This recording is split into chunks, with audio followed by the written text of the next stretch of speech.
들판을 보니까 이제 본격적인 추수의 계절이 되어진 것 같습니다. 제가 신방을 하면서 이제 성도들의 가정에 이런저런 형편과 기도 제목을 묻다가 어느 가정에서 제가 꽤나 충격을 받았습니다.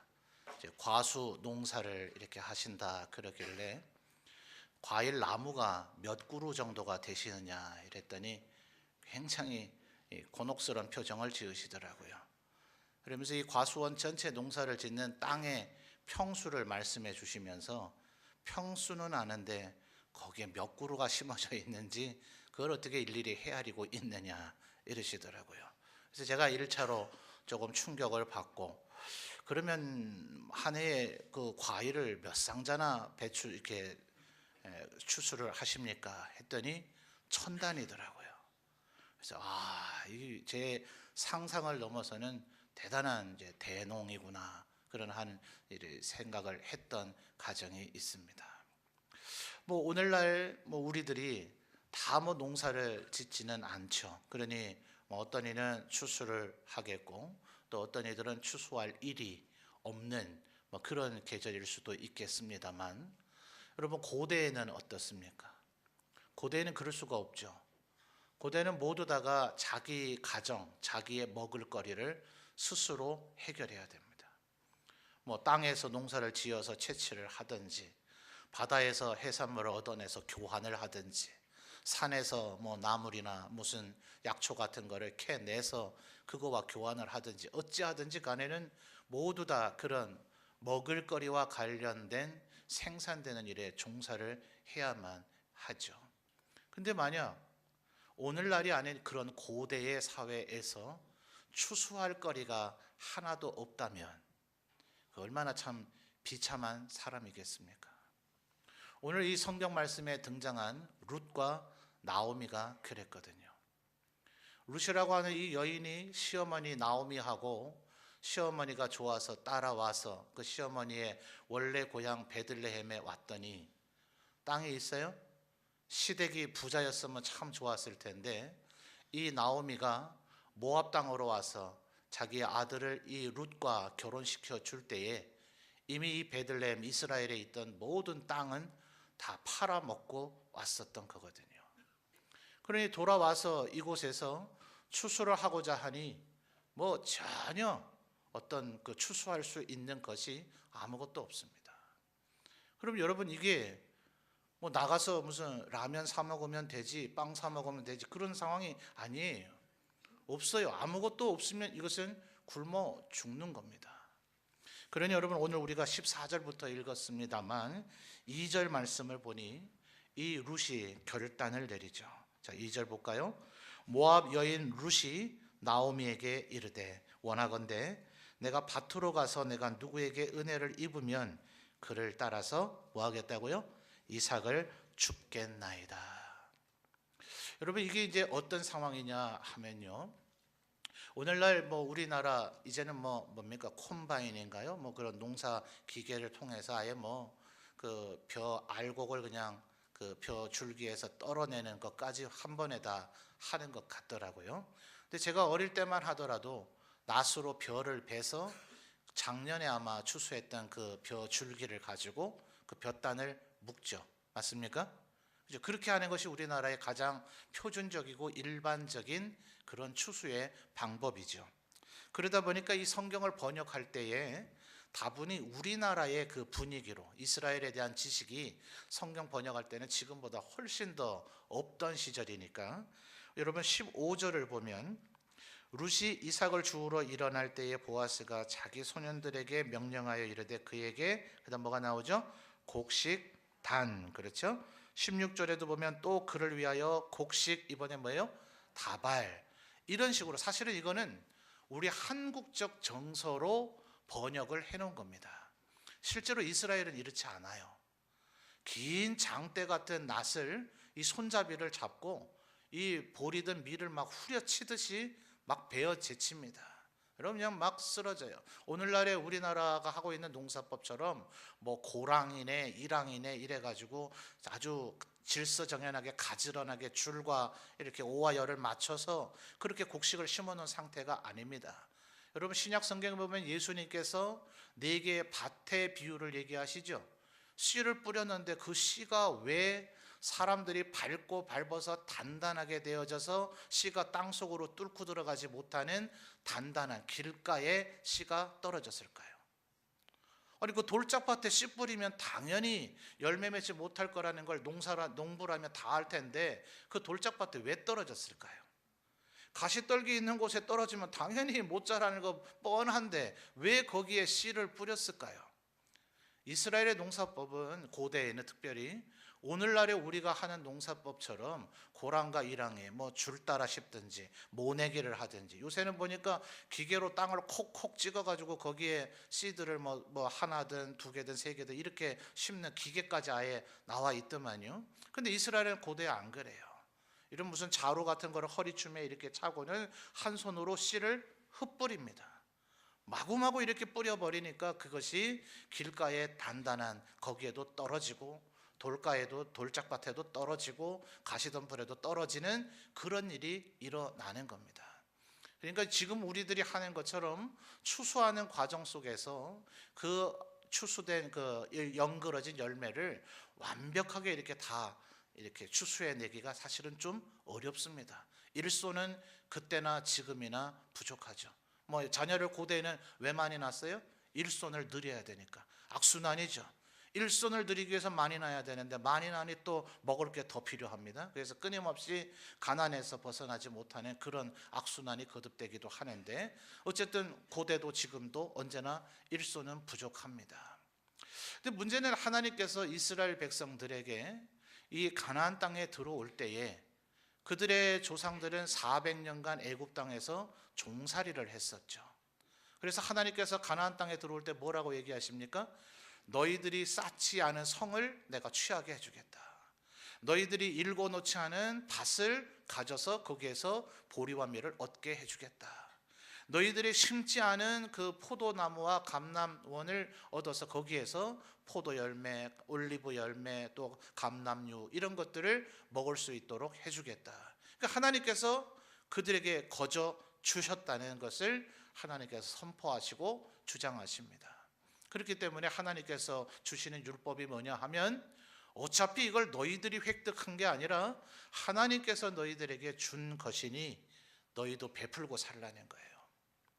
여러분 성경에 보면 과부라는 분들에 대한 언급은 꾸준히 나오지만 반대가 뭡니까? 이제 아내가 사별하신 분을 보통 표현으로 호랍이라 그러죠. 근데 성경에 그 어휘는 안 나와요. 고대로부터 지금까지 남자분들은 혹시 사별하더라도 다시 재혼하는 것이 그렇게 어렵지는 않았습니다. 사람마다 경우마다 좀 다르긴 하겠지만요. 그러나 고대나 지금이나 여성분이 사별하고 나면 다시 재혼하기는 참 어려워요. 오늘날 같으면 뭐 직장도 있고 돈벌이도 하고 뭐 이래서 사는데 어려움이 없지만 고대 사회에서는 만약 아들도 없는 분이라면 정말 어려운 상황이 되어지죠. 그래서 하나님께서 이미 수천 년 전에 이스라엘 사회에 명령하신 복지 정책이 뭐냐 하면 땅을 열매를 추수할 때에 깔끔하게 다 걷어들이지 말라는 거예요.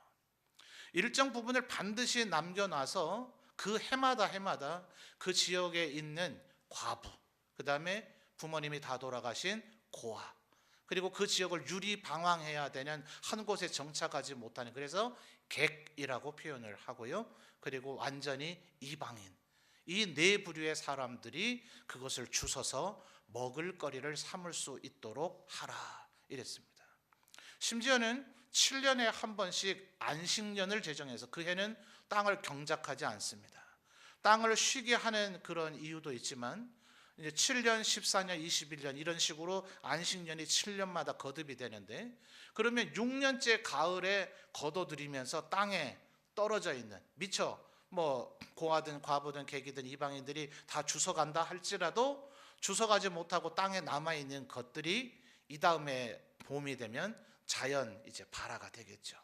그래서 그렇게 해서 자라난 그 경작물, 7년째 안식년이 됐을 때 내가 수고해서 농사짓지 않았는데도 그 밭에서 자연스럽게 자라난 것들은 절대로 땅 주인이라 할지라도 추수하면 안 됩니다. 그래서 온전히 말씀드린 고아와 객, 그리고 과부 그리고 이방인들이 먹을 수 있도록 제공을 해줘야 됩니다. 여러분, 그런데 이 율법이 과연 준수가 되어졌을까요? 이스라엘 백성들이 하나님께서 그렇게 하라고 하셨으니 땅을 하나님께서 거저 주신 것이니 감사해서 그 율법대로 과연 했을까요? 아마 이 자리에 계신 우리 어르신들 가운데에서도 아마 어린 시절에 보릿고개를 부모님들이나 할아버지들에게 얘기를 들은 게 아니라 실제로 경험하신 분들도 계실 겁니다. 불과 몇십 년 전이에요.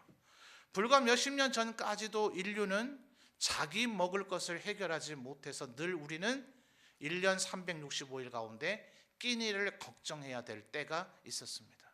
이 고대에는 어떨까요? 지금보다 더 할까요? 덜 할까요? 더 하죠. 내가 먹을 게 있어야 남으면, 예를 들어서 한 해 농사를 지으니 5년 먹을 거를 거둬들일 수 있다. 그러면 까짓거 뭐 한 30% 땅에 남겨두죠. 누구라도 와서 가시라 이렇게 하겠지만, 알뜰 살뜰 다 거둬들여도 내가 어느 날은 끼니를 걱정해야 될 일이 있는데 과연 남을 위해서 그 남겨두는 율법을 준수했겠냐고요. 이런 건 사실은 뭐 그렇게 율법이 어느 것은 큰 계명이고 어떤 건 작은 계명이다 말하기가 참 쉽지 않지만 사실은 조금 짜잔 계명이라고 할 수 있지 않을까요? 뭐에 비해서냐 하면 하나님께서 반드시 이스라엘 백성들에게 1년에 3번 남자는 이날 내 앞에 얼굴을 보이라 했던 날이 뭡니까? 유월절과 초막절과 수장절이죠. 1년 365일 뭐 지금처럼 7일마다 돌아오는 주일 안식일에 매번 성전에 오는 거 그거까지는 못할 테니까 1년에 3번만은 반드시 이 절기를 지키라 하셨는데, 여러분 열왕기의 기록을 보면 히스기야 왕 때 말이죠, 성전회를 수리하다가 이 율법책을 찾았어요. 율법책을 찾아서 읽어보니 해마다 정월 1월이 돼서 14일이 되면 유월절을 지키래요. 너희들이 애굽 땅에서 탈출하게 될 때 마지막 날 밤 어린 양의 피가 발려있는, 문설주와 임방에 발려있는 그 안에 있는 이스라엘 백성 너희들은 안전했고, 그 말을 무시하고 어린 양의 피를 바르지 않은 애굽인들의 모든 장자들, 짐승의 모든 첫 수컷 새끼들까지 다 죽이게 하셨던, 그래서 그 진노의 하나님의 심판의 칼을 들고 그 심판을 수행하는 천사가 어린 양의 피가 발려있는 그 집은 넘어간다. 그래서 넘을 유자, 넘을 월자에서 유월절 아닙니까? 그것을 이스라엘 백성들을 바로의 압제 가운데서 구원해 주신 하나님의 그 권능과 능력을 기억하고 감사하는 절기가 유월절인데, 히스기야 왕이 율법책을 읽다 보니 말이죠, 우리가 진짜 이거 해마다 지켜야 되는데 작년하고 재작년에는 국가 예산이 어려워서 나라가 뭐 어째서 이거 못 지켰었다, 이게 아니라 이런 걸 지켰었어야 되네, 이렇게 된 거예요. 그럼 이게 무슨 얘기입니까? 히스기야 왕이 태어나서 그날 율법책을 읽을 때까지 유월절을 지키질 않았다는 거예요. 자기 왕 혼자 지키는 것이 아니라, 그러면 무슨 소용이 있어요? 왕은 하나님 말씀대로 살고 온 백성이 범죄하면 그 나라를 하나님께서 복 주시겠습니까? 그러니 히스기야 왕이 전국에 공포를 해서 모든 백성들이 예루살렘 성전에 모여서 함께 유월절을 지키고자 했는데, 저 북방에 있는 영토와 남방 끝자락에 있는 영토에 파발을 띄워서 공문을 보내가지고 자기의 대사 사자를 보내서 모든 이스라엘 백성 남자들은 모이라 하려고 하니 정월 14일까지 도착이 안 되겠는 거예요. 그래서 하나님 앞에, 하나님, 안 지키던 것보다는 그래도 지키는 게 안 낫겠습니까? 올해만은 정월이 아닌 2월 14일에 지키는 것을 용서하시고 허락하옵소서. 이런 일이 있었더라. 이게 열왕기에 기록이 돼 있어요. 6월절 해마다 잘 지켰다는 거예요? 안 지켰다는 거예요? 안 지켰다는 얘기입니다. 바벨론에서 포로 가운데 돌아와서 느헤미야가 예루살렘 성을 쌓고 학사 겸 제사장인 에스라와 함께 하나님의 말씀을 읽고 백성들에게 가르치기 시작합니다. 근데 거기 보니 7월이 되면 뭐 해야 돼요? 초막절을 지키라. 근데 그 느헤미야서의 말씀의 표현을 보니까 이 율법을 하나님께서 주셨을 때가 언제입니까? 모세를 통해서 시내산에서 주셨고, 모세가 그 율법을 받을 때 그 옆에 모세를 호위하고 보좌한 이가 여호수아잖아요. 근데 느헤미야서의 표현을 보니 여호수아 때부터, 율법을 최초로 받았던 그 때부터 지금까지 이와 같이 초막절을 지켰던 때가 없었더라.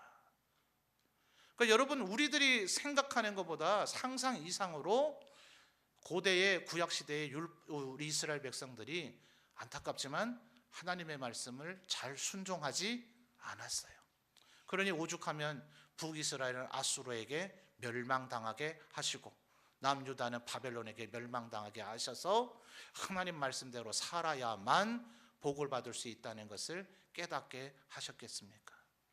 유월절과 초막절도 그렇게 지키지 않았다면 추수할 때 내 먹을 것도 지금 없는 상황에 먹을 것 남겨두고 추수하라.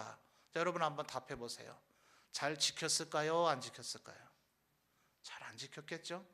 내 코가 석잔데요. 내가 지금 굶어 죽게 생겼는데 그러기가 참 쉽지 않았을 겁니다. 근데 만약 말입니다, 그래도 추수를 하는데 내 밭에 어떤 사람이 나타났네요. 자, 이 사람 여러분이 누구라면 허락해 주겠습니까? 전혀. 자, 사지선다로 할게요. 생판 모르는 사람, 그날 태어나서 처음 본 사람. 두 번째, 철천지 원수. 세 번째, 사돈이나 팔촌 이상. 네 번째, 삼촌 사촌 이내의 사람. 몇 번입니까? 전혀 아무도에게도 허락할 마음이 없으신가 봐요. 굳이 1번부터 4번까지 고른 다음에 몇 번요? 이게 인지상정이죠. 근데 여러분, 이 룻이 밭에 나가서 줍는데 밭 주인인 보아스라고 하는 사람이 나타났어요. 여러분 5절과 6절을 한번 보죠. 5절을 보니까 이 밭의 주인인 보아스가 베는 자들을 거느린 사환에게 이르되 이는 누구의 소녀냐? 이 룻이라고 하는 여자를 전에 본 적이 있다는 거예요? 없다는 거예요? 없어요. 처음 보는 여자예요. 이름도 몰라요. 얼굴도 몰라요. 저 여자 누구냐? 이렇게 자기의 종에게 물은 겁니다. 6절을 보십시오. 종이 대답합니다. 베는 자를 거느린 사환이 대답하여 이르되 이름 룻이라고 얘기를 해줍니까? 안 해줍니까? 6절과 7절을 보면은 그 이름이 룻이라는 얘기가 없어요. 이는 나오미와 함께 어디에서요? 모압 지방에서 돌아온 모압 소녀인데, 하여튼 이름도 모르고 아는 건 딱 하나, 나오미가 데려온 모압 여자. 여러분 사사기 1장 1절을 한번 볼까요? 1장 1절 보시죠. 이 룻기의 시대가 어느 시대인가를 얘기해 줘요. 1장 1절입니다. 룻기 1장. 왜 이렇게 여러 장을 넘기세요? 2장의 앞에 한 장만 넘기면 되는데. 자, 룻기 1장 1절. 제가 잘못 말했나 보죠? 사사기라고 말했어요? 죄송합니다. 나이가 50이 되고 나서부터 이런 일이 생기기 시작했어요. 여러분 저를 위해 기도해 주십시오. 죄송해요. 어쩐지 이상하다 했습니다. 룻기 1장 1절 뭐라고 얘기합니까? 사사들이 치리하던 때예요. 그죠? 그런데 이스라엘의 이 사사기를 보면 12명의 사사가 나타나는데 첫째 사자는 운니엘. 원래 정복하라고 했던 가나안 땅 안에 7족속을 정복하는 얘기가 나타납니다. 두 번째 사사가 에훗인데 이때 최초로 가나안 영역 안에 있는 7족속이 아닌 이방 족속에 의해서 이스라엘의 압제가 시작이 됩니다. 그 첫 스타트를 끄는 종족이 누군지 아십니까? 바로 모압 왕 에글론입니다. 모압 왕 에글론이 이스라엘 땅을 10,000명이 넘는 군사를 데리고 쳐들어와 가지고 10,000명의 군사가 쳐들어와서 그 10,000명이 그 땅에서 농사 짓겠어요? 아니죠. 먹을 거 가져올래? 우리가 뺏으러 갈까? 이걸 18년 동안이나 하고 있는 거예요. 몇 명이요? 제 얘기 잘 안 들으셨어요? 제가 또 잘못 말했나요? 10,000명이요. 10,000명. 적어요? 많아요? 어마어마하게 많죠. 그런데 성경을 보니까 이 모압 왕이 굉장히 비둔한 자래요. 요즘 같으면 살 빼야 될 뚱뚱한 사람이지만 고대의 전사들은 대부분 체격이 좋고 뚱뚱합니다. 왜요? 들어야 될 무기가 무거울수록 강력한 힘을 나타내고 그걸 휘두르려면 체격이 좋아야 되거든요. 칼, 창, 도끼, 우리가 생각하는 것보다 실제로 되게 무겁습니다. 그러니까 모압 왕은 어마어마하게 체격이 좋을 뿐만 아니라 데리고 온 10,000명도 체격이 좋아요. 이스라엘 사람들이 그 누구도 그들에게 대항할 생각을 못했습니다. 엄두가 안 납니다. 그래서 조공 바치는 일을 하도록 만든 게 왼손잡이, 사실은 오른손이 없는, 오른팔이 마비됐거나 오른손이 절단돼서 아무 쓸모가 없는 왼손밖에 없는 사람 에웃이었습니다. 네가 할 수 있는 일이 뭐 있냐? 이거 갖다 바치는 일이나 하라. 근데 하나님께서 그 에웃을 사용하셔서 모압 왕을 죽이고 그 10,000명을 다 죽여서 모압 세력을 다 쫓아냈습니다. 바로 지금 이 시대, 같은 시대였거나 그거보다 조금 뒷 시대가 이 룻과 나오미의 시대입니다. 그러니까 그래서 아마 모압 땅에 가서 거기가 좀 우리보다는 더 살기 좋지 않을까. 왜요?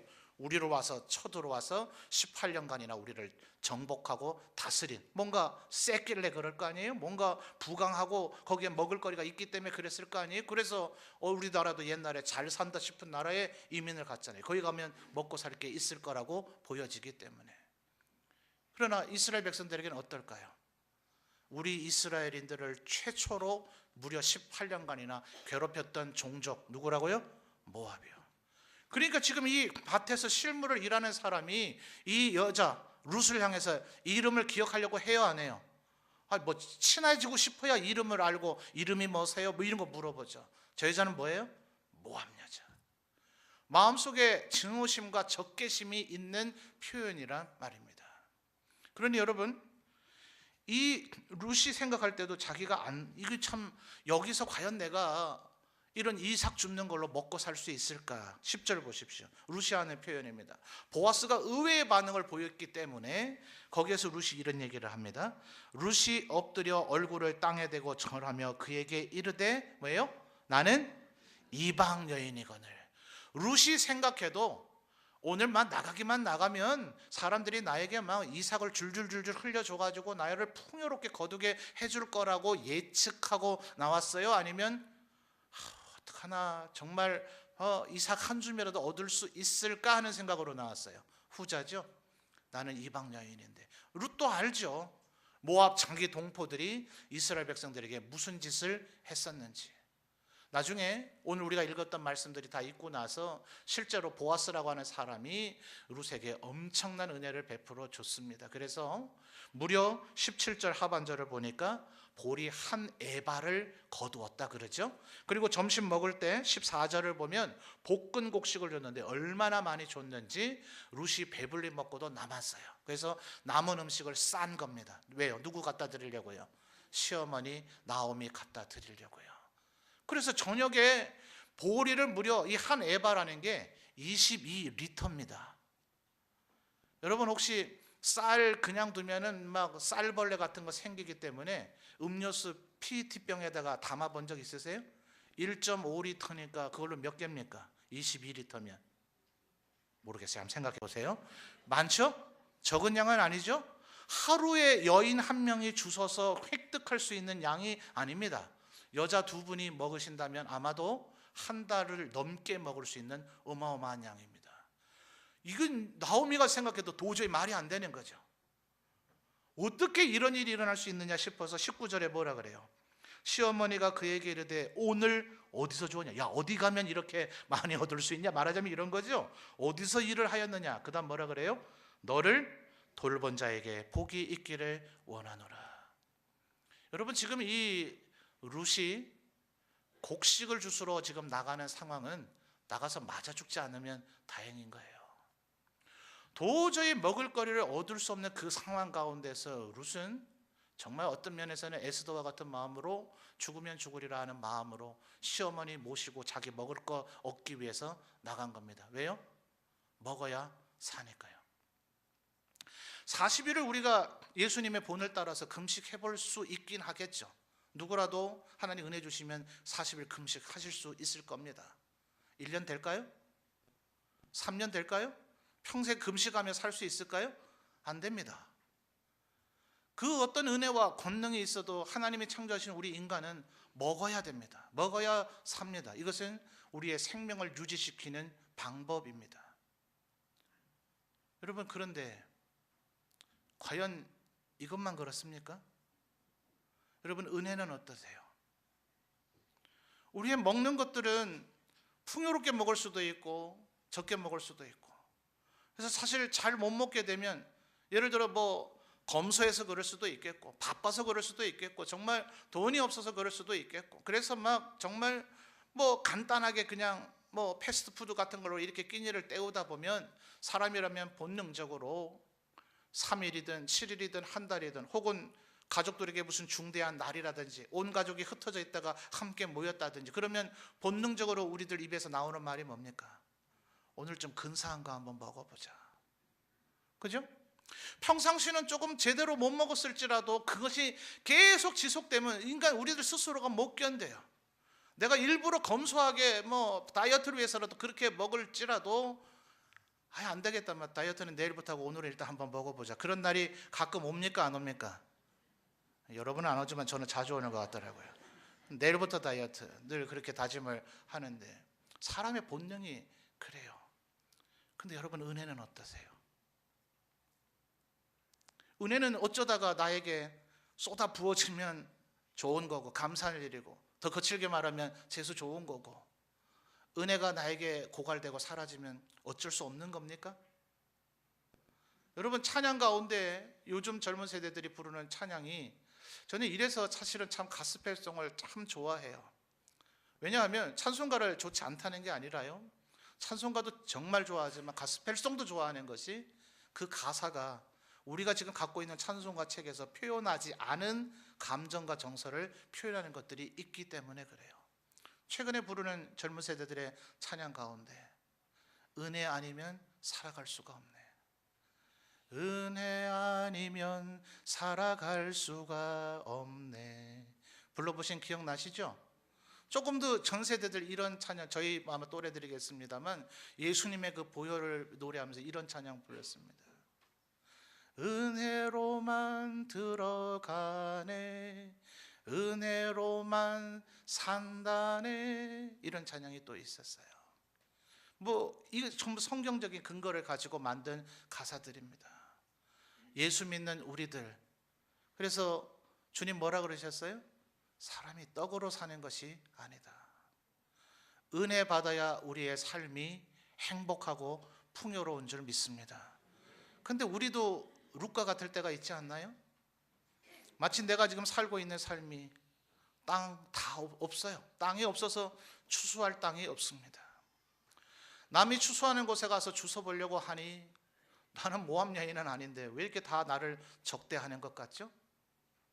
전혀 아무도 나를 배려해 줄 것 같지 않을 때 나가봐야, 그 들판에 나가봐야, 보리 한 돌 주워 보려고 해봐야 왠지 한 알도 줍지 못할 것 같을 때가 여러분 혹시 있지 않습니까? 여러분, 실제로 아까 우리 사지선다형으로 우습게 생각을 해봤습니다만, 내 가까운 친척들요, 주소로 와서 어쩌겠노, 우리 조카인데, 생질인데 자도 먹고 살아야지, 줍는 걸 허용했다고 칩시다. 여러분, 몇 프로까지 허용하시겠어요? 50대 50 절반 정도 괜찮습니까? 괜찮아요? 대답 좀 해보세요. 괜찮아요? 말도 안 되죠, 그죠? 누가 피 흘리고 좀 땀 흘려서 농사를 졌는데 지는 추수하는 날 나타나가지고 50%? 안 되죠? 그건 말이 안 돼요. 자, 여러분 한번 대답해 보세요. 몇 프로까지 허용하시겠어요? 5%. 예, 누군지 모르지만 강력하게 5% 나왔습니다. 조금 더 마음 쓰실 분은 없으십니까? 10%? 10%까지 나왔어요. 무슨 경매하는 것 같네요. 좀 더 올릴 수 있을까요? 아마 안 될 거예요. 5%, 10%만 해도 크게 선심 쓰는 거죠. 근데요, 주스라고 허용을 해줬더니 이 사람이 지금 마구마구 주서요, 줍는 게 보니까 5%, 10%는커녕 내가 지금 추수해서 모아놓는 것보다 더 많이 줍는 것 같아요. 그럼 여러분 어떻게 하겠어요? 우리 경상도 같으면 굳이 여러 말 할 필요 없죠? 뒤를 딱 쳐다보면서 한마디만 하면 되잖아요. 좀! 이렇게 하면 막 그 사람이 알아듣고 죄송합니다 하고선 줍던 걸 도로 내려놓지 않겠어요? 실제로 그런 현장에서 그런 일이 일어난단 말입니다. 그래서 15절 보십시오. 보아스가 이 룻을 배려하기 위해서 자기의 종들에게 뭐라고 얘기합니까? 15절, 룻이 이삭을 주우러 일어날 때에 보아스가 자기 소년들에게 명령하여 이르되 그에게 곡식단 사이에서 죽게 하고 뭐요? 책망하지 말며, 또 그를 위하여 곡식다발에서 조금씩 뽑아버려서 그에게 죽게 하고 또 뭐예요? 꾸짖지 말라. 실제로 허용해줘도 많이 못 주어요. 죽는 거 눈치 보입니다. 은혜 받는 그런 상황에도 그런 일이 벌어질 수 있죠. 그런데 여러분, 이렇게 도저히 절박하고 말이 안 되는 상황 가운데에서 룻이 나갔을 때, 그래도 나는 은혜가 있어야 나는 살 수 있다고, 은혜를 도저히 받을 수 없는 것 같은, 실제로 이 예배 자리가 은혜가 돼야 되는데 예배 자리에 나와서 은혜가 안 될 때 솔직히 있습니까? 없습니까? 목사인 저도 있습니다. 여러분, 제가 설교하고 있는데 제가 은혜가 안 되는 날도 죄송하지만 있습니다. 기도하면 은혜 받는다 하는데 우리 요번 금요일입니다만 기도의 자리에 모여서 은혜가 안 될 때도 있죠. 예배드리러 나가봐야 은혜 될까? 기도하러 나가봐야 은혜 될까? 새벽에 나간들 피곤만 하지 은혜가 될까? 찬양 부르는 은혜가 될까? 성경 읽은들 은혜가 될까? 사람들과 만나 교제하고 섬김을 뭐하러 하면 할수록 마음에 속상하기만 한데 과연 은혜가 될까? 맞습니다. 도저히 은혜가 안 될 것 같은 상황들이 우리 앞에 있습니다. 그럼 어떡할 거예요? 은혜 없으면 살아갈 수가 없는 것을요. 여러분, 그런 절박한 상황 가운데서도 비록 보리 한 톨, 그거 먹어봐야 무슨 영양가가 되고 뭐가 배가 부르겠어요. 한 톨이라도 찾으러 나가시는 우리 성도님들 되시기를 주님의 이름으로 축원합니다. 나가면 그때부터 하나님이 움직이기 시작합니다. 여러분, 다시 3절로 되돌아가 볼까요? 3절, 룻이 가서 베는 자를 따라 밭에서 이삭을 줍는데, 그 다음 단어 뭐예요? 우연히. 여러분, 부자들이 말입니다, 땅이 예를 들어서 한 5만 평 있다면 예를 들어 뭡니까? 호계면 절반이 내 땅이다, 이렇게 다 붙어 있다, 이럴 수 있겠죠. 근데 그런 부자는 100명 중에 1명 될까 말까입니다. 혹시 땅에 10,000평 있다 하더라도 여기 500평, 여기 1,000평, 여기 2,000평, 여기 500평, 이런 식으로 뚝뚝 떨어져 있기 마련이죠. 여기는 5월에 추수하고 여기는 6월에 추수하고 여기는 7월에 추수합니까? 아니죠. 전부 다 동시다발적으로 며칠 안에 모르겠습니다. 제가 전문가는 아니라서 5일, 10일 혹은 보름 안에는 다 싹 걷어들여야 되지 않아요? 그러니 여기 갔다 저기 갔다 지금 주인은 정신없이 바쁩니다. 그런데 그 수많은 땅들이 있는 보아스의 땅 가운데 하필이면 룻이 곡식을 주우러 간 그 땅에 우연히 엘리멜렉이, 4절 첫 단어 뭐예요? 마침. 우연히 마침 하나님께서 보아스를 그 땅으로 보내시더라 하는 겁니다. 우리의 머릿속에 이 정서와 감각, 우리의 개념 때문에 성경은 우연히라는 단어로 번역을 했지만 우연히 있습니까? 우리 하나님의 백성이 살아가며 우연히 있습니까? 아니요. 모든 것이 다 하나님의 주권과 섭리인 줄 믿습니다.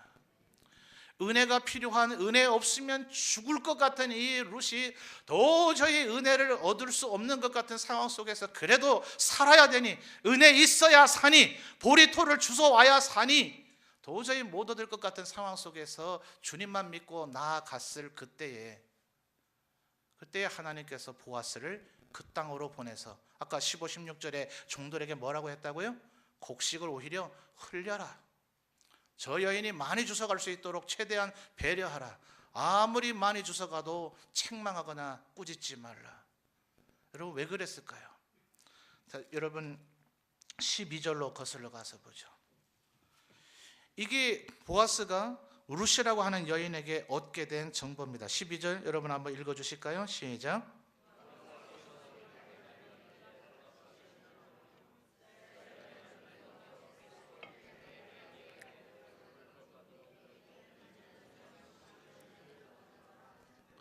아멘. 아까 이 보아스의 종이 6절에서 이 룻의 이름을 알았다고요? 몰랐다고요? 이름 알고 싶지도 않아요. 왼수인 모압 여인이니까요. 아마 성경에 그런 얘기는 안 나오지만 베들레헴 여인들이 뭐라 그랬을까요? 친구들이, 나오미 또래의 친구 여자분들이, 아이고 이 양반아, 외국 가서 살다가 남편도 죽고 자식도 죽고 쫄딱 망했으면 혼자 돌아올 것이지 그 모압 여인 며느리는 뭐 때문에 데리고 오나?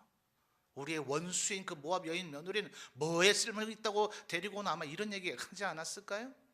그럼 나오미가 뭐라 대답했을까요? 나오미가 며느리들에게 가라고 했어요, 안 했어요? 너희들 동족에게로 돌아가라 라고 얘기했었지만 그때 룻이 뭐라 그랬습니까? 어머니의 백성이 나의 백성이 될 것이고 어머니의 하나님이 나의 하나님이 될 것이니 내가 죽기 전까지는 나로 어머니 곁을 떠나라고 하지 마소서. 시어머니 그 얘기 안 했겠어요?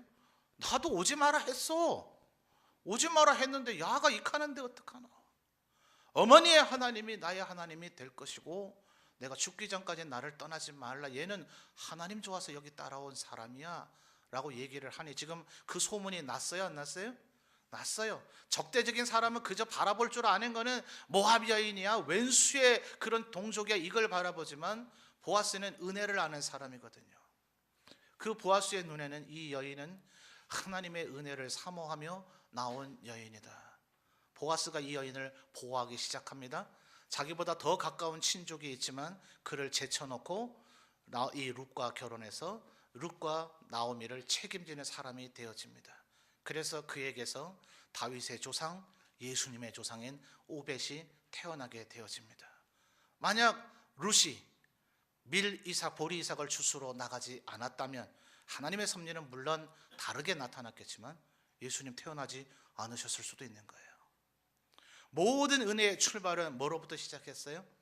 룻이 도저히 보리 이삭을 얻을 수 없는 그 상황 가운데서, 도저히 은혜를 얻을 수 없는 그 상황 가운데서 오직 아무리 힘들고 외롭고 배신감이 있고 내가 섭섭하고 힘들어도 은혜로만 살아갈 수밖에 없는 것이 우리의 숙명이기 때문에, 은혜가 있어야 우리가 살기 때문에 먹어야 사는 것처럼 은혜 얻기 위해서 빈들의 들판으로 나갔을 때 거기서부터 하나님의 은혜의 역사는 시작되더라 하는 것입니다. 사랑하는 성도 여러분, 들판으로 나가시는 여러분 되시기를 주님의 이름으로 축원합니다. 이삭을 줍는 여러분 되시기를 주님의 이름으로 축원합니다. 은혜를 갈구하시는 여러분 되시기를 주님의 이름으로 축원합니다. 그때 하나님께서 보아스를 보내시고 하나님이 친히 섭리하셔서 한 에바, 얼마요? 22리터 넘치는, 한 달을 더 먹고도 아니요, 평생을 먹을 수 있는 나오미와 룻의 보호자로 보아스를 하나님께서 세우셔서 하나님이 룻을 지키시더라. 7 아들보다 나은 며느리라. 하나님 앞에 이와 같은 칭찬을 받는 은혜와 축복이 밀 이삭, 보리 이삭을 주스러 나간 여인에게 나타나더라 하는 것입니다. 믿음으로 은혜를 갈구하며 은혜의 현장으로 은혜를 찾아 나아가시는 우리 모든 성도들 되시기를 주님의 이름으로 축원합니다.